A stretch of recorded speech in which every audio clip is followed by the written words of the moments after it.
Hello everyone, welcome back. At long last, I've got some space in my house and have finally been able to get my cutting and sewing tables out again. So I decided that I would do the jacket alteration that I've been talking about for some time. And not a moment too soon. Spring, it seems, has suddenly arrived in the UK.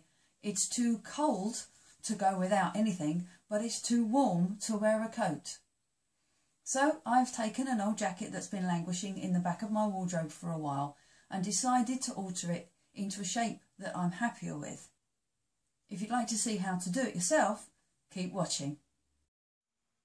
As you can see, I've already had at this jacket before. It used to have a collar and lapels. The collars come off and the lapels now sit flat. I've changed the buttons and added some other accents. There is actually nothing wrong with this jacket. It's just that it stops in a place I don't particularly like. I would much rather that it stops at the waist like a bolero. So all I'm doing here is taking an ordinary dressmaker's pin and marking the point at the back of the jacket where I want the jacket to stop. I'll then do exactly the same round the side. Alternatively, you could mark the point you want it to stop using dressmaker's chalk, as I have here. So you can see here I've marked one side with a pin and one side with chalk. I will actually do both of them with a pin. I've measured down from armpit seam to the pin and that is 7 inches, and I've repeated that on the other side. In order to make sure that the hem is straight, I'm placing the one edge of a set square along the centre seam at the back of the jacket and drawing out to the pin on the side seam. I'm then going to do the same thing on the other side. I'm then going to put one edge of the set square down the front of the jacket and draw out again to the side seam. That way you should ensure that the jacket is straight all the way around.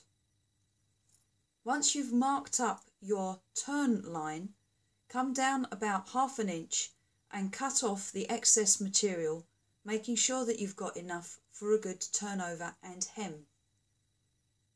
If you feel you need to adjust the fit of the jacket into the small of your back, now is the time to do so. You've seen me do the pinch and pin technique before. This particular jacket has darts, and that would be the perfect place to adjust your jacket if you need to. Just pinch in on the dart, take it in and sew it down. Luckily I don't have to do anything with mine. The chalk mark is my fold line. I'm simply going to fold it over and pin it down. Then of course it needs to be sewn. When turning the lining over, you want to make it a little bit shorter so that it doesn't hang down below the outside of the jacket. Of course, in my house, no sewing project is complete without a little bit of help from either Masyaf or Lemmy, in this case Masyaf.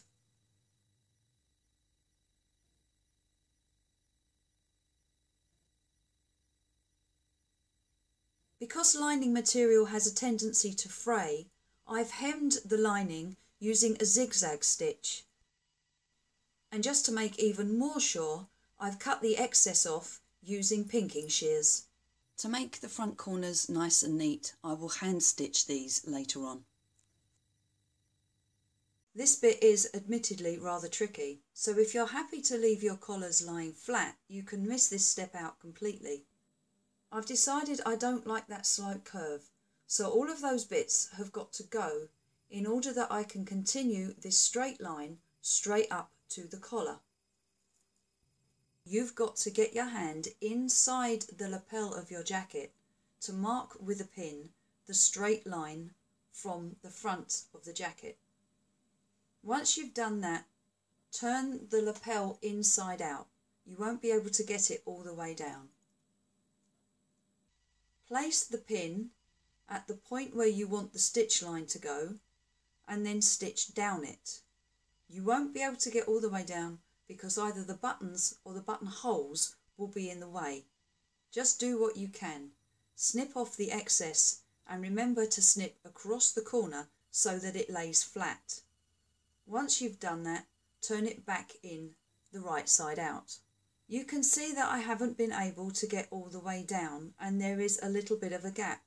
Don't worry about this. Simply pin it down and then top stitch all the way from the bottom of the collar down to just underneath either the first button or the first buttonhole.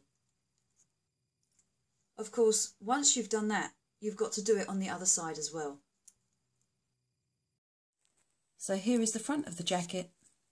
Now that the top stitching's been done, it still has a bit of a curve, but it's not as pronounced as it was. I will probably later on add some extra fastenings or maybe just a little bit of bling of some kind. So here is the jacket all finished and I'm really pleased with the way it's turned out. It's a much more wearable length for me. Get yourself out there, grab a cheap jacket from a charity shop and have a go at some alterations yourself. At least that way if you mess it up it's only a few quid that you've wasted. If you have any questions at all about the alteration process, please leave them down in the comments below and I will do my best to answer them. If you haven't already, please subscribe to my channel. And until the next time, take care. Bye.